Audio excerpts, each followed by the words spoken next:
오늘도 저희들의 생명을 연장시키시고 새날을 허락하시되 고난주간 예수 그리스도의 십자가의 죽으심을 기념하며 기억하며 되새기며 한 주를 한 날을 보내게 하시되 성금요일 이 아침에 예수 그리스도의 십자가의 은혜, 하나님 아버지의 그 사랑을 저희가 기억하며 찬송드리며 기도하며 말씀을 들을 수 있는 복된 자리로 저희들을 불러주시니 인도하시니 아버지 감사합니다. 아멘. 아버지 하나님, 오늘이 어제와 같은 날이 아니요 새날이, 오늘이 새 생명을 하나님께서 주신 복된 날임을 깨닫게 하시되 오늘 하루를 살아갈 때 하나님 아버지의 사랑, 예수 그리스도의 십자가의 은혜를 가슴 깊이 묵상하며 되새기는 한 날이 되도록 주님 은혜 내려 주옵소서. 아멘. 아버지 이 시간 말씀하여 주옵소서. 아멘. 저희가 듣겠습니다. 아멘. 예수 그리스도 이름으로 축복하며 기도 올려옵나이다. 아멘. 아멘. 하박국서는 총 3장으로 되어 있습니다. 1장과 2장에서 하박국 선지자는 크게 두 가지 질문을 했습니다. 왜 선민이 고통받아야 되고 악한 사람들은 흥왕해야 되고, 왜 선민이 고통 중에 있는데도 하나님은 가만히 계시냐. 오늘날에도 예수 믿는 사람들이 그렇게 생각할 수 있어요. 나는 예수를 잘 믿으려고 하면 할수록 왜 어려움은 오고, 예수를 안 믿는 사람들은 다 잘 되는 거, 그런 생각을 충분히 가질 수 있습니다.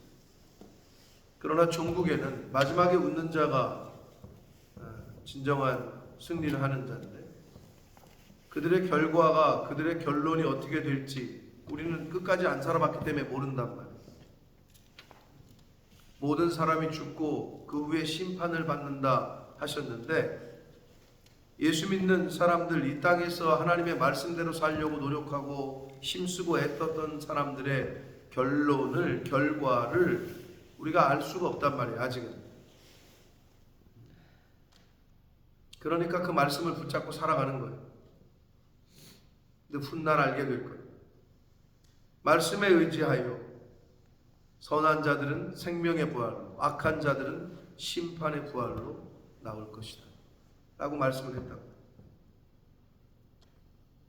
3장에서 이제 하박국서의 3장 마지막 장에 우리가 와 있는데, 이 3장에서는 심판자로 오시는 하나님의 영광과 권능을 찬양하고 하나님의 그 심판의 역동성, 그리고 구원 사역의 사역을 찬양하는 내용이 이제 15절까지, 오늘 우리가 15절까지 보는데, 그 하나님의 영광과 권능 그리고 구원 사역을 찬양하고, 이제 내일 보게 될 16절부터 마지막 절까지에서는 심판당하는 자로서의 두려움, 그리고 심판으로 인한 황폐해진 그 마음에도 불구하고 구원의 신앙을 선포하는 그러한 내용으로 이제 마지막 끝을 내게 됩니다. 자, 그래서 좀 길긴 하지만 그럼에도 불구하고 오늘 이 성금요일에 우리에게 주시는 교훈을 함께 받도록 하겠습니다. 1절을 보시면 시기 오롯에 맞춘 선지자 하박국의 기도라 이렇게 되어 있는데, 우리가 읽을 때 중간에 여러분 셀라라는 표현이 있는데, 이게 뭐냐면 어떤 그 음률에 따라서, 원래 이 시기 오롯이라는 말 자체는 한국말로 얘기하자면 애가 또는 만가라고 하는데, 만가라는 말은 뭐냐면 장례식 때 상여꾼들이 노래 부르는 걸 만가라고 해요. 그러니까 시기 오롯이라는 거는 어떤 그 장단, 굳이 비유를 들자면 우리나라의 뭐 국거리 장단, 무슨 장단이래잖아요. 어떤 장단에 맞춰서 이 노래를 했다는 걸 의미하는 거예요. 그래서 중간중간 셀라 이렇게 나오잖아요. 굳이 표현을 들자면 얼쑤 이런 거랑 비슷한 거예요. 우리나라의 어떤 그 노래를 할 때 박자를 맞추고 그런 걸 의미하는 거예요. 그러니까 우리가 이렇게 그냥 말처럼 읽었지만 음에 따라서 노래를 한 것 같아요. 이 시기 온옷에 맞춘 선지자 하박국의 기도라 이렇게 되어 있어요. 그러니까 어떤 음률에 따라서 했던 기도라는 거예요. 뭐 찬송이라고도 해도 뭐 괜찮고. 2절 봅니다. 너무나도 많이 아시는 말씀인데 여호와여 내가 주께 대한 소문을 듣고 놀랐나이다. 여호와여 주는 주의 일을 이 수년 내에 부응하게 하옵소서. 이 수년 내에 나타내시옵소서. 진노 중에라도 긍휼을 잊지 마옵소서. 이 부흥에 관한 그 뭐 슬로건으로 많이 이렇게 인용되는 구절이에요. 자, 그러면 주께 대한 소문을 듣고 놀랐다. 여기서 말하는 주께 들은 소문은 1장과 2장에서 하나님이 하신 응답에 대한 거예요. 즉 하나님께서 직접 말씀해 주신 그 말씀들, 하나님께로부터 직접 들은 계시를 말하는 거예요. 바벨론에 대한 심판, 그리고 선민들에 대한 구원. 자, 심판과 구원은 뗄래야 뗄 수 없다 그랬어요. 예수 그리스도의 십자가는 안 믿는 사람들에게는 심판이요, 믿는 사람들에게는 구원이에요. 동전의 양면이란 말이에요.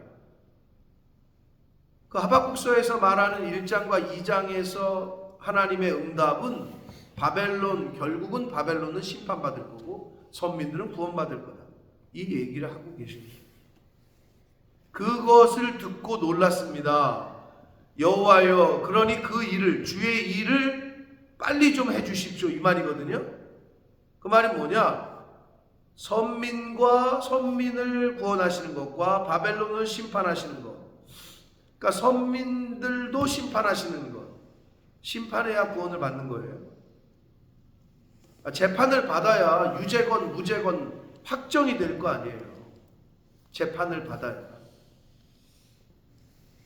선민 심판과 바벨론 심판을 속히 해 주십시오. 그게 바로 주의 일이에요. 그리고 진노 중에라도 심판하실 때에 긍휼을 잊지 말아 주십시오. 라고 이야기를 합니다. 그러면서 3절, 하나님이 대만은요 예루살렘 남쪽에 있는 시내산을 의미합니다. 대만에서부터 오시며 거룩한 자가 바란산은 시내산과 가데스 바네아 사이에 있는 산을 말하고, 이거는 구약 성경에서 어떤 의미로 상징이 되느냐, 하나님과 선민과의 언약을 상징해요. 첫째는 이 바란산, 그리고 하나님의 임재를 상징하는 산이기도 해요. 다시 말씀드려요. 시내산과 가데스 바네아 사이에 있는 산으로 하나님과 선민과의 언약을 상징하는 산이고 하나님과의 임재를 상징하는 산이다. 구약 성경에 나오는 산은 여러 산이 있죠. 여러분 아는 산이 어떤 산이에요? 설악산만 알아? 한라산? 자, 모리아 산 하면 뭐예요? 누가 떠올라요? 아브라함과 이삭, 여호와 이레. 그게 아브라함과 이삭과 맺은 언약이라고 보시면 되는 거예요. 그 산하면. 자, 갈멜산 하면 누가 떠올라요? 에? 엘리야. 그럼 감람산은 누가 떠올라요? 예수님이 떠오르죠. 땀이 핏덩이가 되도록 기도하셨던 산. 그런 것처럼 바란산은 시내산과 가데스 바네아 사이에 있던 산으로 하나님과 이스라엘 백성과의 언약, 하나님의 임재를 상징하는 산이다. 그래서 그의 영광이, 그의 임재가 하늘을 덮었고, 하나님의 임재와 영광이 하늘을 덮었고 그의 찬송이 세세에 가득하도다. 이렇게 찬양하고 있는 거예요. 하나님의 영광이 이 땅에 가득하도다, 온 세계에 가득하도다, 이렇게 찬양하고 있는 거예요. 그런 느낌으로 이거를 읽으셔야 돼요. 들으셔야 돼요. 그의 광명이 햇빛 같고 광선이 그의 손에서 나오니 그의 권능이 그 속에 감추어졌도다. 광명이 햇빛 같고 광선이 그의 손에서 나오니 심판주로 오시는 하나님의 모습을 은유적으로 상징적으로 표시를 해주고 있습니다. 또한 역병이 그 앞에서 행하며 불덩이는 역병 앞에 있는 역병을 말합니다. 그의 발밑에서 나온다. 하나님의 심판주로 오시는 하나님의 위엄을 이렇게 표현을 하고 있습니다. 하나님께서 서신즉 그가 서신즉 땅이 진동하며 그가 보신즉 여러 나라가 전율하며 영원한 산이 무너지며 무궁한 산이 엎드러지나니, 여기서 말하는 영원한 산과 무궁한 산은 세상의 권력과 위정자들의 권세를 상징합니다. 그러니까 결국 하나님이 구세주로 심판주로 이 땅에 오실 때 이 세상의 모든 권력과 모든 것들은 두려움에 떨 것이다. 엎드러질 것이다. 그의 행하심이 예로부터 그러하셨다. 왜? 하나님께서 창조주시고 주권자시고 통치자이시니까. 이거를 하박국 선지자는 이렇게 찬양하고 있습니다. 내가 본즉 구산의 장막이 환란을 당하고 미디안 땅의 휘장이 흔들린다. 이렇게 되어 있잖아요.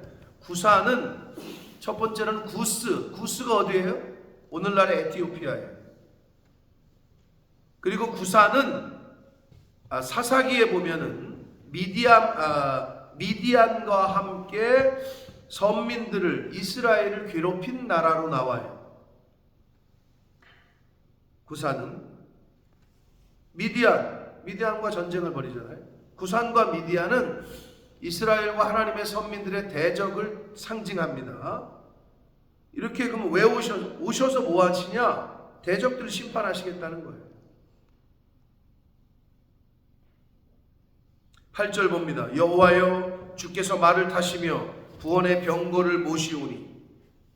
심판주로 오시는 하나님을 이렇게 좀 그림처럼 의인화 이렇게 상징하고 있는 거죠. 형상화. 그래서 그런지 몰라도 왜 그렇게 러시아의 그 푸틴이나 북한의 김정은이나 왜 그렇게 말을 타는지 몰라. 가끔 말 탄 사진, 백마탄 사진을 찍고 이렇게 타고 사진을 찍잖아요. 푸틴도 그렇고. 약간 그런 이미지인 거예요, 이게. 내가 통치자다. 내가 주권자다. 성경에서 다 보고 배운 것 같은데. 그러니까 주께서 말을 타시고 구원의 병거를 모시오니 강들을 분이 여기심이니까, 강들을 노여하심이니까, 바다를 향하여 성내심이니까, 이렇게 되어 있잖아요. 강들과 바다가 이렇게 나오는데, 이거는 메소포타미아 강이 대표하는 바벨론이라는 나라는 메소포타미아 강이 흘렀고요. 자, 나일강은 누구를 대표하죠? 이집트, 애굽이죠. 한강은 어디예요? 대한민국이죠. 이걸 얘기하는 거예요. 그래서 강들, 이 바벨론, 애굽 이런 나라들을 심판하러 오신다는 거예요. 주께서 활을 꺼내시고 화살을 바로 쏘셨습니다. 대적들을 향해서 싸우신다는 거예요. 심판하신다는 거예요. 주께서 강들로 땅을 쪼개셨습니다. 심판주로 오시는 하나님의 모습을 이렇게 형상화하고 있습니다. 그랬더니 10절 산들이 주를 보고 흔들리며 창수가 넘치고 바다가 소리를 지르며 손을 높이 들었습니다. 항복이지 손 들었다는 얘기는. 경배의 의미도 있고 우리가 찬양할 때 손을 들잖아요. 이거는 하나님 앞에 항복과 경배와 찬양의 의미가 있는 거예요. 왜 꼭 항복하려고 그러면 손 들고 나와 그러잖아요. 뒷짐지고 나오면 안 돼? 두 손 빌면서 나오면 안 돼? 근데 꼭 손 들고 나오래. 야, 손 들어. 항복할 거면은. 그런 의미예요. 그러니까 여러분, 왜 찬양하는데 어떤 사람은 손을 올리느냐? 마음이 그런 거야. 하나님, 저는 할 수가 있는 게 아무것도 없습니다. 이런 의미도 있고, 하나님 앞에 경배하고 손을 든다는 얘기. 근데 그게 안 되는 사람은 손을 올릴 수가 없어요. 이게 아무나 올리지를 못해요. 가끔 보면 뒤에 앉아 있는 사람들, 이제 뭐 앞에 있는 사람 손 올리면, 저 사람 뭘 또 저렇게, 그 사람은 못 올린다니까요. 이게 아무나 손을 올릴 수가 없어요. 하나님이 올려주셔야 올리는 거야. 안 올려져요. 한번 올려봐. 이번 주에 와서, 내일 모레 주일날 찬양 와서 손을 올리는 게 얼마나 어색한지. 그게 쉽지 않은 거예요. 하나님께서 올려주셔야 올라가는 거예요. 진정한 경배와 진정한 항복이 안 되는 사람은 올릴 수가 없다니까요. 그리고 왜 일어서요? 내가 어제도 얘기했잖아. 재판관 나오고 대통령이 나오는데 왜 일어서라 그래? 그게 존중의 표시예요. 그래서 내가 우리 구교와 신교, 천주교와 기독교, 천주교에 가서 미사 드려봤어요? 요즘은 제가 안 드려봤는데 옛날엔 드려봤거든요. 저도 배울 때, 신학생 때. 아마 지금 우리 문병철 성도님은 딱 아실 텐데, 일어서는 게, 앉았다 일어서는 게 교회가 많아요, 천주교가 많아요? 요즘은 어떤지 모르겠어요. 나 옛날에 한 30년 전에 신학생 때 가서 예배를 드려보라 해서 드려봤는데, 미사를 일어서는 게 굉장히 많더라고요. 일어서는. 근데 대부분의 기독교는 거의 앉아있어, 그냥 딱. 근데 내가 여기 그 감리교회, 이 감리교회 메소디스트 처치가 어떻게 보면 가까운데, 형식적으로 천주교회 미사가 복장도 그렇고, 이분들은 여기 메소디스트 처치는 무조건 일단 가운을 입어요. 무조건 저기를 입는다.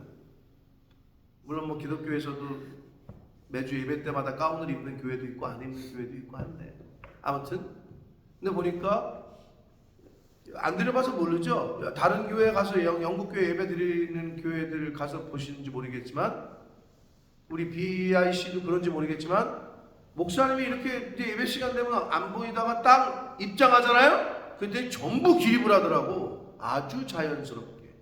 기립하십시오. 누가 이런 얘기 안 해요. 여기 계셔 항상 목사님이 예배 전에. 그러다 나는 이제 찬양할 때부터 여기 와서 찬양하고 하지만 우리는, 근데 이 목사님은 딱 10시 반이잖아요. 그럼 10시 반 딱 되면 나오셔요. 그럼 딱 나오시잖아요. 그러면 앉아있던 성도가 전체 기립을 해요. 그리고 여기 딱 와가지고 목사님이 딱 쓰셔서 Please sit down 딱 이래. 그럼 딱 앉더라고. 지금도 그럴 거예요. 그게 뭐예요? 왜 이랬어요? 존중이죠. 리스펙이. 그런 거예요. 여기서도 계속 뭐 손을 들었다, 뭐 일어섰다 하는 거는, 그리고 엎드리는 거는 하나님에게 대한 그런 존중과 또 때로는 항복과 경배와 찬양의 몸짓이다. 그러니 산들이, 창수가, 바다가 소리를 지르며 손을 높이 든대. 창조주예요, 이분이. 그러니까 피조 세계가 하나님 앞에서 두렵고 떨고 이런 모습들을 지금 표현해 주고 있는 거예요. 11절, 날아가는 주의 화살의 빛과 번쩍이는 주의 창의 광채, 빛과 광채를 화살과 창에 비유했어요. 어둠의 세력은 빛이 심판이에요. 어둠은 빛을 죽여야 돼요. 그래야 어둠이죠. 빛이 오는 순간 어둠은 사라져요. 그렇죠? 그러니까 어둠은 빛이 없어야 어둠이야. 그래서 빛은 생명인 동시에 심판의 도구인 거예요. 빛이 왔다는 거예요. 해와 달이 그 처소에 멈추었나이다. 해와 달은요, 당시의 사람들이 숭배하던 우상 중에 하나였어요. 일월성신. 참 희한해요. 우리나라 사람들도 그랬잖아요. 우리나라의 이 토테미즘에 보면은 달에게 빌고, 달에 아시잖아요, 정한수. 응? 보름달 뜨면은 뭐 물 떠다가 놓고 빌잖아요, 이렇게. 응? 우리나라도 전 세계가 어떻게 보면 다 공통적으로 있는 거예요. 1월 성신. 근데 그 처소에서 멈췄다. 왜? 창조주가 나오시니까. 창조주가 등장하니까 피조 세계가 전부 그냥 얼음 이런 거지 뭐. 지금 그거를 표현해 주고 있는 거예요. 12절 주께서 노를 바라사 땅을 두르셨으며 분을 내사 여러 나라를 밟으셨나이다. 하나님의 심판을 이렇게 표현해 주고 있습니다. 왜 그러셨느냐? 13절 주께서 주의 백성을 구원하시려고, 그러시려고 나오셔서 빛을 발하시고 땅을 두르시고 여러 나라를 밟으셨다. 주의 백성을 구원하시려, 기름 부음 받은 자를 구원하시려. 여기서 기름 부음 받은 자는 1차적으로는 선민들, 문맥상은, 그러나 궁극적으로는 예수 그리스도. 자, 예수 그리스도를 죽였어요. 그 당시에 유대인들과 로마 사람들이 하여튼 합작을 해서 죽였어요. 그럼 죽은 거로 끝났어요? 기름 부은 자는 항상 예수 그리스도를 상징하는데, 하나님이 그들이 죽인 예수를 어떻게 했어요? 다시 살리셨다. 아멘? 아멘. 여러분, 우리가 부활절을 앞두고 있는데, 부활은 현재 인간의 머리로는, 과학으로는 입증을 할 수가 없어요. 이건 믿음의 영역이에요. 부활은. 근데 성경은 부활했다고 기록을 하고 있고, 부활에 대한 기록이 고린도전서 15장이 부활장인데, 그 부활에 대한 기록을 여러분이 읽고 그것을 이제 내가 받아들이고 영접하고 믿을 거냐의 문제지, 여러분이 이해를 할 수가 있는 문제는 아니에요. 핸드폰이 어떻게 만들어졌고 핸드폰이 어떻게 구동되고 알지도 못하면서 잘만 쓰면서, 인체가 어떻게, 인간의 오장육부가 어떻게 돼 있는지도 모르면서 잘 먹고 잘 싸고 잘 자고 하잖아요. 그걸 여러분이 다 알고 사용하는 게 아니라고. 똑같아요. 이 우주가 어떻게 돌아가고 어떤 서로 간의 역할을 하는지, 이건 우리는 알 수가 없어요. 그러니까 감사하죠. 다 이해하고 믿으라 그랬으면 다 이해한 사람만, 시험 봐서 통과한 사람만 구원시키겠다 하셨으면 우리는 구원받을 자가 아무도 없어요. 하나님의 은혜입니다. 그러니까 그걸 믿는 거예요, 우리는.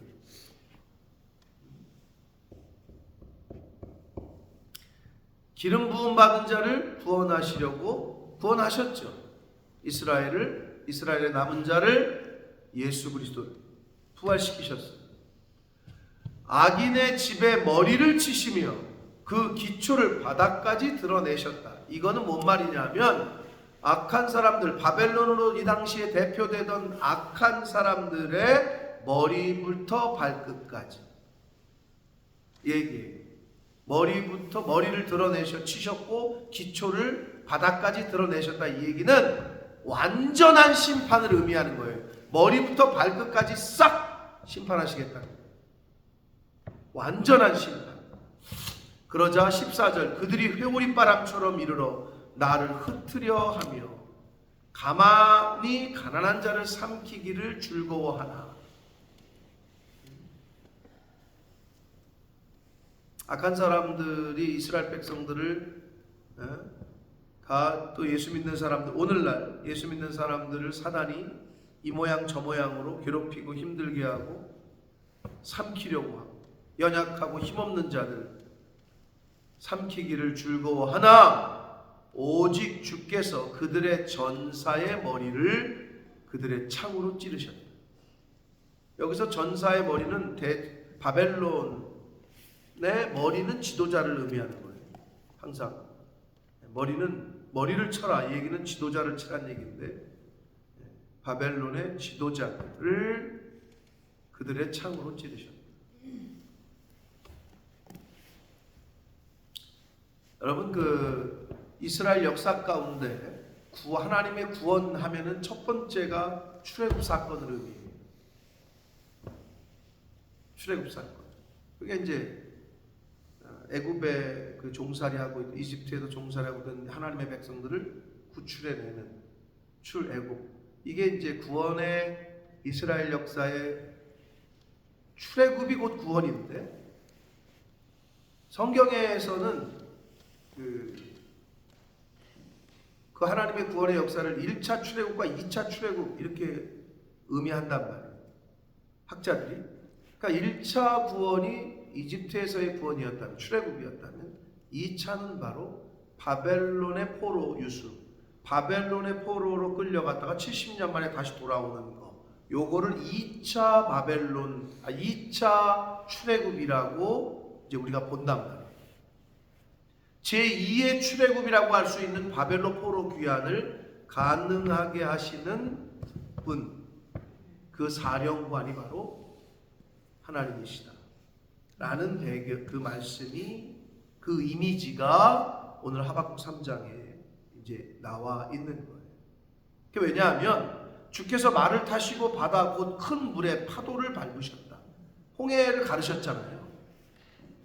그러니까 이 출애굽 15장에 나오는 홍해에서 이스라엘 백성을 구출하신 하나님의 그 모습이 약간 오버랩 되는 게끔 이 하박국 선지자가 기록을 한 거예요.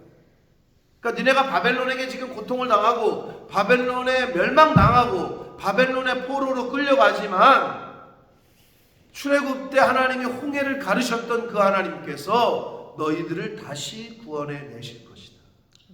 이런 거를 지금 3장에서 이야기를 해주고 있습니다. 사랑하는 성도 여러분, 여러분이 인생을 살아갈 때에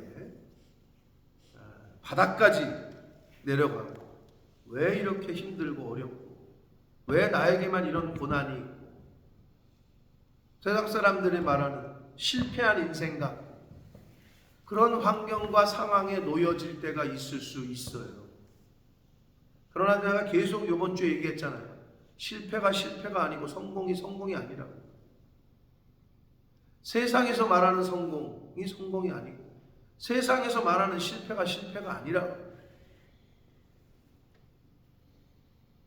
하나님을 믿을진데 하나님이 말씀하신 그 언약을 잘 붙들으시고 하나님을 믿는 사람답게 행동하고 말하는 저와 여러분이 되시기를 축복합니다.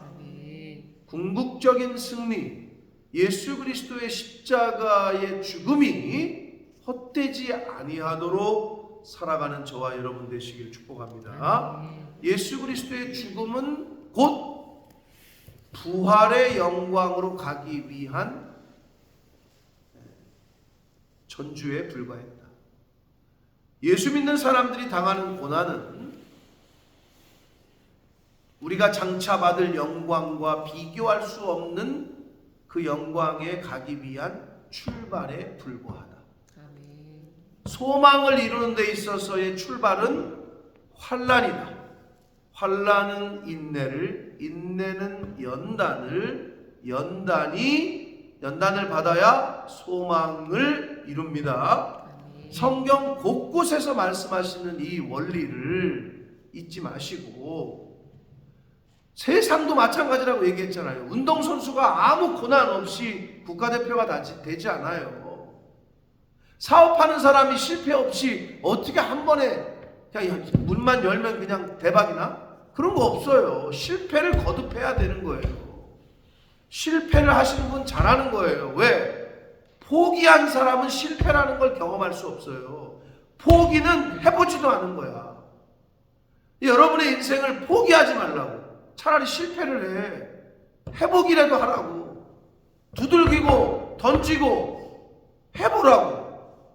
그럼 실패했어? 오죽했으면 성경을 몰랐던 우리 인생의 많은 어르신들이 실패는 성공의 어머니다, 뭐 실패를 해야 성공할 수 있다, 그러니까 많이 실패해봐라. 해본 사람들이 그렇게 얘기를 하잖아요. 근데 포기한다고 요즘은 많은 젊은이들이 그냥 포기를 해. 포기하는 게 제일 부끄러운 거예요. 해보지도 않고. 실패한 사람은 잘했다 칭찬해 줘야 돼요. 해봤으니까.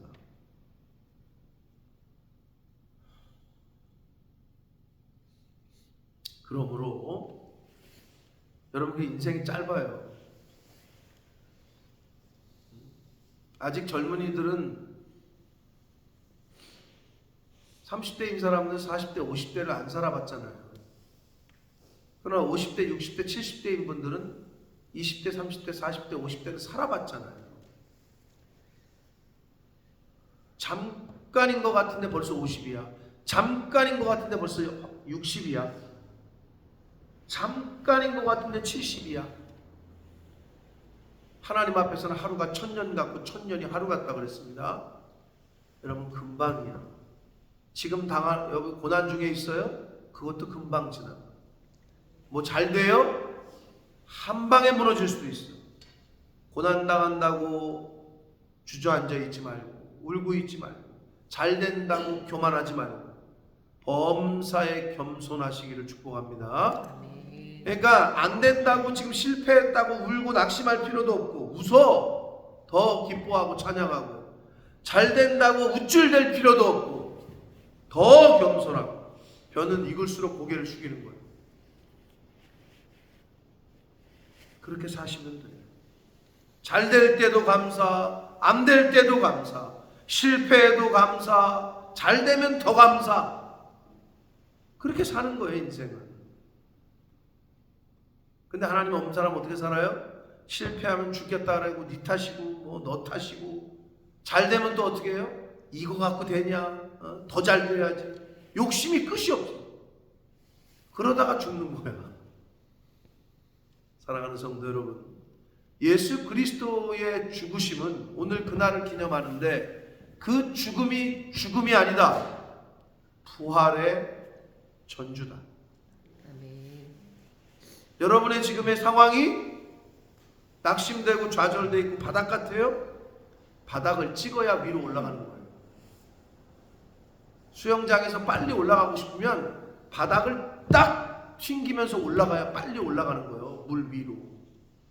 바닥에 가까웠으면 이제 올라갈 일이 남은 거예요.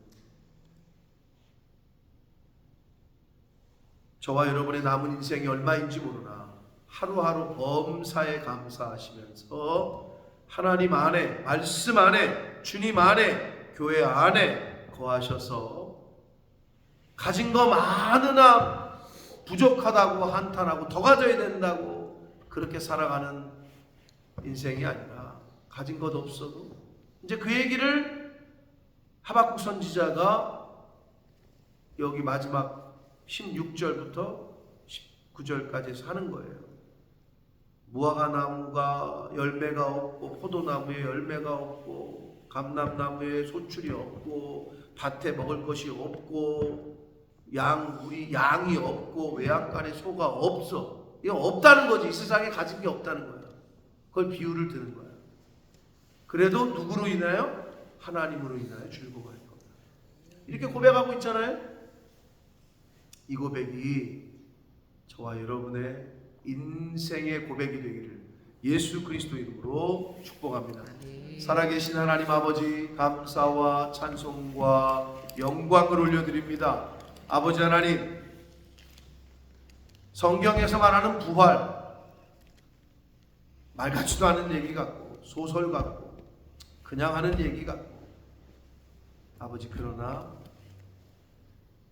그것이 우리가 이해가 되지 않는다고 해서, 경험하지 못했다고 해서 역사적 사실이 아닌 것으로, 하나님의 능력이 없는 것으로 그렇게 우리가 생각할 수 없듯이, 우리가 이해하지 못하지만 이해하지 못하고 사용하고 또 이해하지 못하지만 되어지는 이 우주 만물의 현상을 우리가 인정하지 않을 수 없듯이 예수 그리스도의 죽음과 그 부활이 우리의 머리로 이해되진 않나. 하나님께서 은혜로 주신 믿음을 따라 말씀을 따라 그 부활의 신앙이 우리 가슴 깊이 새겨지게 하시고 우리의 인생 가운데 함께 동행하게 해주셔서 아버지 이 세상 살아가는 동안 최후 승리를 우리가 얻을 텐데 그 최후 승리를 맞이할 때까지 불평불만하고 비교하고 사는 자 되지 말게 하시고 감사하며 기뻐하며 하나님을 찬양하며 그렇게 살아가는 복된 인생이 되어지도록 주여 은혜 내려 주옵소서. 아멘. 예수 그리스도 이름으로 축복하며 기도 올려드립니다. 아멘. 하늘에 계신